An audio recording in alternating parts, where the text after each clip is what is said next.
का एहतिसाब होगा अल्लाह ताला के सामने। एक कमेंट में देना चाहूँगी, लेट्स टॉक फैक्ट्स। ये फैसला तो हो चुका ना कि इन्होंने गाज़ा को लेना है, इसमें कोई दो राय नहीं है। It has been decided by international forces. आप इजराइल लीड करते हैं, जब वो पता है कि वो कर रहे हैं तो हम रोक क्यों नहीं रहे? हम जालिम से क्यों एक्सपेक्ट करें कि हम लावारिस हैं तो वो हमें वारिस बन जाए? They will never be our वारिस। अगर इंटरनेशनल डिसीजन की बात करेंगे ना, नहीं इंटरनेशनली तो मैं बता रहा हूँ अव्वल तो जो डिसीजन हुआ वो सिर्फ गजा को नहीं है, वो ग्रेटर इसराइल का डिसीजन हो चुका है। एग्जैक्टली यानी सिर्फ गजा नहीं है, गजा है तो 40 किलोमीटर है। ये तो इब्तिदा है अभी।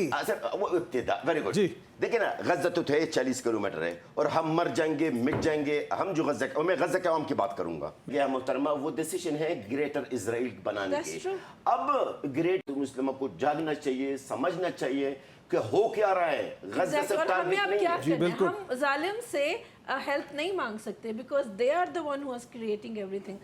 नादिया साहिबा, जलाल फराह हमारे साथ हैं और गुफ्तगू आप सुन रही हैं, मज़ालिम हम भी देख रहे हैं, दुनिया देख रही है। आप समझती हैं कि बहैसियत पाकिस्तानी, आप ओवरसीज़ पाकिस्तानी हैं, आप एक बड़ी ऑर्गेनाइजेशन है जो कि ह्यूमन राइट्स पे बहुत बात करती है। हम फ़लस्तीन की बात कर रहे हैं, कश्मीर की बात कर रहे हैं।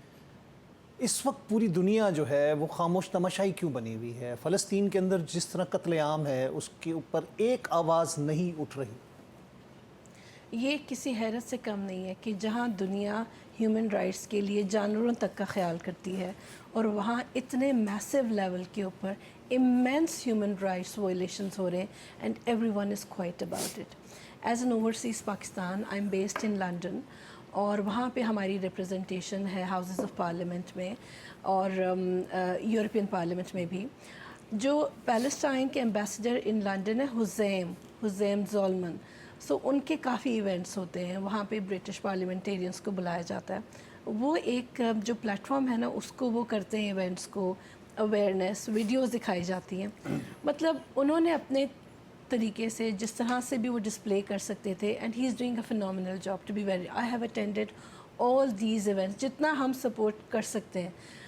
The thing is even parliamentarians के पास वो जाती हैं, प्रेजेंटेशंस जाती हैं, उनकी प्रेजेंस होती है एंड देन यूनाइटेड नेशंस में भी जाते हैं। बट बहुत it's very sad that there is no execution और there is no action. International crime court ने अगर हम देखें उसको नेतन्याहू के वारंट निकाल दिए हुए हैं, उसको वॉर क्राइम का उसको क्रिमिनल डिक्लेयर कर दिया गया है, लेकिन कोई कानून कोई इंसाफ दिलाने वाला नहीं है। It's very sad, exactly. इस इम्प्लीमेंटेशन के लिए आई डोंट नो, जहाँ कोई